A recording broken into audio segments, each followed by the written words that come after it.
नमस्ते। आज के इस YouTube वीडियो में रीतिकाल के सुप्रसिद्ध कवि पंडित केशव दास के बारे में कुछ बातें लेकर आपके सम्मुख प्रस्तुत हूँ। माना जाता है कि रीतिकाल का आरंभ केशव दास की रचनाओं से ही हुआ है। केशव दास का जन्म ओरछा में विक्रम संवत 1555 से 1617 विक्रम संवत के बीच में हुआ था। उनके पिता पंडित काशीदास बहुत बड़े प्रकांड विद्वान थे। उनके घर में संस्कृत साहित्य का बहुत अधिक गहरा ज्ञान था, इसलिए उनको संस्कृत के ज्ञान का प्रभाव उनको अपने परिवार से मिला। ये उनकी अपनी विरासत थी। अपने पैतृक गुणों के कारण उनको भी संस्कृत का बहुत अच्छा ज्ञान था। शास्त्रों का बहुत गहन अध्ययन उन्होंने किया था। इसके कारण उनको महापंडित की संज्ञा दी जाती थी। वे ओरछा नरेश के राजकवि माने जाते थे। वहाँ के राजा मधुकर से उनको सम्मानित भी किया गया।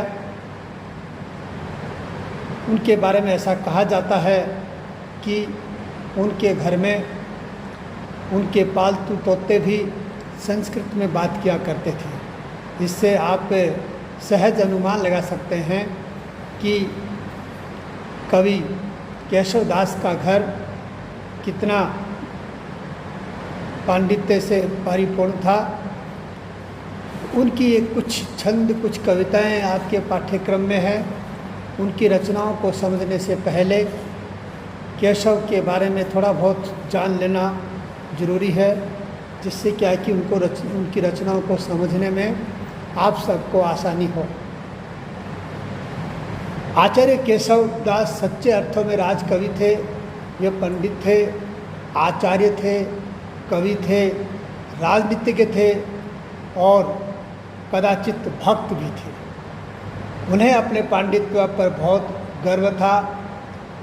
उनका घराना कई पीढ़ियों से राज सम्मान प्राप्त करता चला आ रहा था।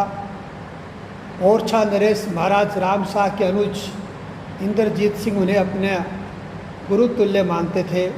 स्वयं महाराज रामशाह उन्हें अपने मंत्री और मित्र मानते थे। इससे पता चलता है कि पंडित केशव दास जी का कितना बड़ा सम्मान करते थे लोग। काव्य की समालोचना करने वाले लोग उनके बारे में कहते हैं कि सूर और तुलसी के बाद में काव्य में तीसरा स्थान अगर किसी का माना जाए तो है केशव दास, जिसके लिए प्रसिद्ध कहावत है। कविता की कुछ पंक्तियां हैं जिनके बारे में कही जाती हैं। कवि को देन न चाहे विदाई, पूछे केशव की कविताई। इसका एकमात्र कारण उनका पांडित्य प्रियता ही है। अलंकार उनके काव्य में, छंद उनके काव्य में, शब्द शक्ति आदि रीति आदि सब उनके काव्य में ठूस ठूस कर भरे हैं। वे न चाहते हुए भी उनकी हर पंक्ति में कोई न कोई अलंकार और छंद आ ही जाता था। ये उनका अपना सहज स्वभाव था। लोगों ने उनका ये कहकर विरोध किया है कि वे अलंकारों पर, छंदों पर बहुत अधिक जोर देते हैं, जिसके कारण उनके काव्य में कविता का हृदय पक्ष दब गया है। वे कविता के कठिन प्रेत कहे जाते हैं, ऐसा लोगों का उनके बारे में मानना है। उनकी काव्य दृष्टि के निर्माण में संस्कृत साहित्य शास्त्र के प्राचीन आचार्यों भट्ट, दंडी, केशव मिश्र, अमरचंद आदि के परंपरागत संस्कार, राजकीय वातावरण तथा उनके युग की परिपाटी, तीनों के सम्मिलित प्रभाव ने कार्य किया है।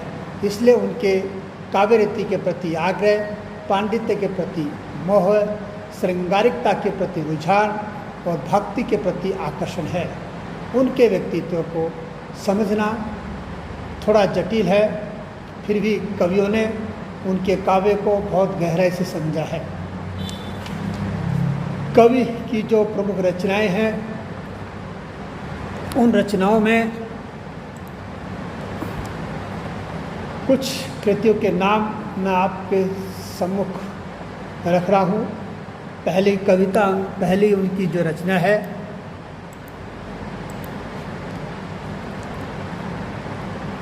रसिक प्रिया 1628 विक्रम संवत में प्रकाशित हुई, और दूसरी जो बहुत अधिक महत्वपूर्ण रचना मानी जाती है वो है रामचंद्रिका, जो 1658 विक्रम संवत में लिखी गई। तीसरा नखशिख, जो 1658 विक्रम संवत में लिखी गई। चौथी कवि प्रिया 1658 विक्रम संवत। पांचवी रतन बावनी 1658 से लेकर 1664 विक्रम संवत तक। और छठी है वीर सिंह देव चरित 1664 विक्रम संवत। विज्ञान गीता 1667 विक्रम संवत। और जहांगीर जस चंद्रिका 1669 विक्रम संवत। इस तरह से ये उनकी महत्वपूर्ण रचनाएं हैं। विषय की दृष्टि से वीर सिंह देव चरित, जहांगीर जस चंद्रिका और रतन बावनी ऐतिहासिक महत्व की कृतियां हैं। वीर सिंह देव चरित में ओरछा नरेश महाराज वीर सिंह देव का जीवन चरित्र वर्णित हुआ है। रतन बावनी ओरछा नरेश मधुकर शाह के पुत्र कुंवर रतन सेन की प्रशंसा में लिखी गई है। जहांगीर जस चंद्रिका में जहांगीर का यश वर्णन एवं एक विशेष माध्यम और विशिष्ट शैली में किया गया है। उद्यम और भाग्य दोनों में विवाद होता है। प्रश्न ये है कि दोनों में बड़ा कौन है। निर्णय के लिए वे भगवान शंकर के पास जाते हैं। भगवान शंकर उन्हें जहांगीर के पास भेजते हैं। राजधानी देखते हुए दोनों महाराज जहांगीर के सभा में पहुंचते हैं।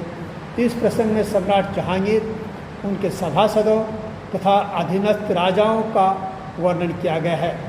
और जहाँ तक रामचंद्रिका की बात है, रामचंद्रिका में भगवान श्री राम के वैभव, उनका यश, उनकी महिमा और उनकी भक्ति का चित्रण किया गया है। इसमें केशव की भक्ति भावना की अभिव्यक्ति भी हुई है। मुनि वाल्मीकि द्वारा स्वप्न अवस्था में दी गई प्रेरणा से केशव दास ने इसकी रचना की। विज्ञान गीता आध्यात्मिक पुस्तक है। उसे केशव ने वेदों, स्मृतियों और पुराणों की परंपरा में रखा है। रसिक प्रिया में रस विवेचन तथा नायिका भेद चित्रण किया गया है। श्रृंगार रस को इस रचना में विशेष महत्व दिया गया है। कवि प्रिया में काव्य रीति, अलंकार, कवि पंथ को महत्व दिया गया है। इसी प्रकार नखशिख में राधा जी के नखशिख का वर्णन किया गया है। यह स्वतंत्र रचना मानी जाती है। यद्यपि कवि प्रिया के कुछ संस्मरणों में 14वें प्रभाव के अंत में प्रसंगवश उसे समाविष्ट कर लिया गया है। छंदमाला का संपादन आचार्य विश्वनाथ प्रसाद मिश्र ने श्री वर्धमान जैन ग्रंथालय बीकानेर में प्राप्त हस्तलेख के आधार पर किया है। यह केशव ग्रंथावली खंड 2 में संग्रहित है। यह छंद शास्त्रीय ग्रंथ है। इसमें 84 छंदों के लक्षण उदाहरण सहित दिए गए हैं। केशव की आलोचना करने वालों में आचार्य रामचंद्र शुक्ल जी सर्वोपरि हैं। शुक्ल जी के आदर्श तुलसी थे। वे रसवादी आलोचक थे। वे मर्यादा को सर्वोपरि महत्व देते थे।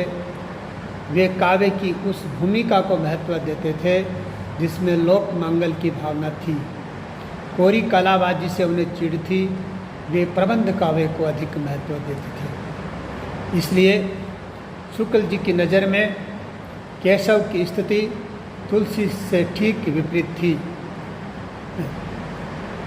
केशव अलंकारवादी थे। उनके काव्य में मर्यादा को उतना अधिक महत्व नहीं दिया गया जितना तुलसी के काव्य में था। उन्होंने लोक मंगल के लिए नहीं लिखा, वे चमत्कार प्रिय थे। उनकी मनोवृत्ति दरबारी थी। वे समाज को कुछ विशेष मूल्य नहीं दे सके। उन्होंने मानव जीवन की प्रत्येक स्थिति में अपने को डालकर उनके अनुरूप अनुभव करते हुए व्यापक सहृदयता एवं सहानुभूति का परिचय नहीं दिया। इसलिए आचार्य शुक्ल की निगाह में केशव का मूल्य कम है। लाला भगवान दिन भी चमत्कार प्रिय व्यक्ति थे। उन्हें अलंकार के प्रयोग में आनंद आता था। उनका केशव की मनोवृत्ति से मानसिक तादात्म्य था। यदि दीन जी के समय में कोई राम सिंह या इंद्रजीत सिंह होते तो वे अपनी टीका उन्हें समर्पित ही करते। इसलिए केशव उन्हें प्रिय हैं। अब बात रह जाती है कि सत्य क्या है, असत्य क्या है। इस संबंध में शुक्ल जी ने कहा, इस संबंध में डॉक्टर हीरालाल दीक्षित ने आचार्यत्व की दृष्टि से भी केशव को देव और भिखारी दास से नीचा स्थान दिया है। तुलसी और सूर्य आज के उद्भ्रांत विकल मानव को भी कुछ दे सकते हैं। केशव के पास आज देने को कुछ भी नहीं है। ऐसी स्थिति में लोक प्रचलित सूक्तियों में जो केशव को स्थान प्राप्त है वो भगवान करे वही बना रहे। उनके बारे में कहा जाता है, सूर सूर तुलसी शशि पुरु गण केशव दास, अब के खवी खद्योत सम, जहाँ तह करत प्रकाश। कविता करता तीन है तुलसी केशव सूर, कविता खेती इन लुणी, शीला बिनत मजूर। सुंदर पद कवि गंग के उपमा को वर वीर, केशव अर्थ गंभीरता, सूर तीन गुण थी। रावण संवाद रामचंद्रिका के अंतर्गत अभिनेता के गुण से भरा हुआ है। उसमें छोटे छोटे वाक्यों के अंतर्गत दोनों बलशाली योद्धा अपनी अपनी बातों को नाटकीय ढंग से प्रस्तुत करते हैं। दोनों ही एक दूसरे की चुटकियाँ लेते हुए मर्म स्थल पर प्रहार करते हैं। जैसे एक जगह है, एक स्थान पर रामचंद्रिका में रावण कह रहा है, बाण न बात तुम्हें कही आवे, बाण न बात तुम्हें कही आवे। इसे सुनकर बाण भी तुरंत उत्तर देता है, सोई कहो जिय तो ही जो भावे। इस पर रावण तनिक गंभीर होकर कहता है, का करी हो हम यो ही बरेंगे। यह सुनकर बाण भी गंभीरता से उत्तर देता है राज करी सो करेंगे, यानी है राज का जो हुआ वही आपका भी होगा। केशव के संवादों में नाटकीयता तो है ही है, वहाँ राजनीति के दाव पेच अथवा कूटनीति भी भरी हुई है। केशव के दरबारी कवि थे। राज दरबार में उनके चलने वाले दाव पेचों को भली भांति जानते थे। यही कारण है कि केशव को अपने संवादों में कूटनीति, भेदनीति अथवा राजनीतिक दाव पेच के चित्र अंकित करने में बड़ी सफलता मिली है। अंगद रावण संवाद मानव राजनीतिक दाव पेच का सर्वोत्कृष्ट उदाहरण है। यहाँ रावण और अंगद की चतुराई के साथ साथ कूटनीति और राजनीतिक दाव पेच की भी अच्छी झांकी मिल जाती है। जब रावण ये कहता है कि अंगद पर अपना रोब नहीं जम रहा है, तो वह भेद नीति का सहारा लेता हुआ उसे अपनी ओर मिलाने के लिए इस तरह उकसाता है, कहता है, नील सुखेन हनु उनके नल, और सबे कवि पुंज तिहारे। आठों आठ दिशा बलि दे, अपनो पदुले पितु जा लगी मारे। तो से सपुत ही जाई के वाली, अपुतन की पदवी पगधारे। अंगद संग ले मेरो सबे दलु, आज ही क्यों न हते बकुमारे। इसका मतलब यह है कि हे अंगद, नील, सुखैन, हनुमान, नल और अन्य कपिदल, ये सब के सब तुम्हारे अपने हैं। वो तुम्हारा कहना मानते हैं। श्री राम उनके बल पर ही मुझसे आज बदला लेने की सोच रहा है। इसलिए हे अंगद, श्री राम तुम्हारे बिना कुछ भी नहीं कर सकता, और मैं तुम्हें कहता हूँ कि तुम्हारे पिता का हत्यारा राम ही है, उसको बलि दे करके तुम मेरे पास चले आओ, मैं तुम्हें पूरा सम्मान दूंगा, क्योंकि तुम्हारे पिता को उसी ने मारा था, और एक पुत्र अगर अपने पिता का बदला नहीं ले सकता तो ऐसा पिता पुत्र होते हुए निपुता कहा जाता है। इसलिए हे अंगद, तुम आज अपने सम्मान के लिए और अपने पिता की हत्या का बदला लेने के लिए आज मेरी सेना तुम अपने साथ ले जाओ। अंगद संग ले मेरो सबेदल, हे अंगद, सब मेरी सेना अपने साथ लेकर के जाओ। आज ही क्यों न हते बप मारे, और आज ही तुम अपने पिता के हत्यारों को मार करके मेरे पास लौट आओ, मैं तुम्हें बड़े सम्मान के साथ में अपने साथ रखूँगा। इस तरह से रावण जो है वो अंगद को अपनी तरफ मिलाने की बात करता है। और अन्य संवादों में पात्रों के अनुकूल मनोभावों की वेदना भी केशव के काव्य में देखने को मिलती है। उनमें पात्रों के अनुरूप आतंक, क्रोध, उत्साह आदि की सुंदर मर्म स्पर्शी वेदना मिलती है। रावण बड़ा ही क्रूर और दुस्साहसी और कठोर, क्रोधी और निष्ठुर और निर्मम शासक था। वह देवताओं का प्रबल शत्रु था तथा सारे देवता उसके आतंक से थर्राते थे। इतना ही नहीं, रावण की क्रूरता के मारे उसके दरबार में आतंकपूर्ण वातावरण छाया रहता था। उसी वातावरण का चित्र केशव ने प्रतिहार के कथन द्वारा बड़ी ही सुंदर तरीके से अंकित किया है। इस छंद में प्रतिहार अभिमानी रावण के दरबार में बैठे हुए देवताओं को फटकारते हुए कह रहा है, पढ़ो विरंचित मौन वेद, जीव सौर साड़ी रे। पढ़ो विरंचित मौन वेद, जीव सौर छांडी रे। कुबेर घेर के कही न जछ भीर मंडी रे। दिनेश जाए दूरी बैठी नारदादी संग ही। न बोलू चंद मंद बुद्धि इंद्र की सभा नहीं। क्या कह रहा है प्रतिहार? हे विरंचित ब्रह्मा, हे ब्रह्मा, तुम ज़्यादा शोर मत करो, एक जगह जा कर के वेदों का पाठ करो। कह रहे हैं, हे कुबेर, तुमसे दान नहीं दिया जाता, तुम्हारे यहाँ यक्षों की कितनी भीड़ लगी हुई है, इस भीड़ को जल्दी से जल्दी निपटाओ, अपना काम जल्दी से पूरा करो। हे दिनेश यानी सूर्य देवता, तुम कहीं दूर नारद आदि के साथ में बैठ जाओ, तुम्हारा यहाँ कोई काम नहीं है। हे मंद बुद्धि चंद्रमा, तुम क्या बोल रहे हो? तुम्हें कुछ भी बोलने की जरूरत नहीं है। ये इंद्र की सभा नहीं, ये रावण की सभा है,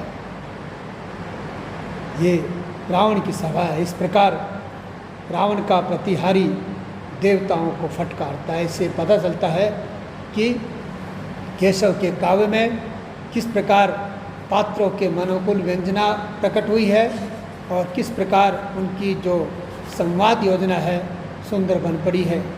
आज इन्हीं शब्दों के साथ में आज की बात यही समाप्त करता हूँ। शेष अगले चरण में केशव की कविता को व्याख्या की दृष्टि से देखेंगे। और इसी के साथ आप सबको बहुत बहुत धन्यवाद।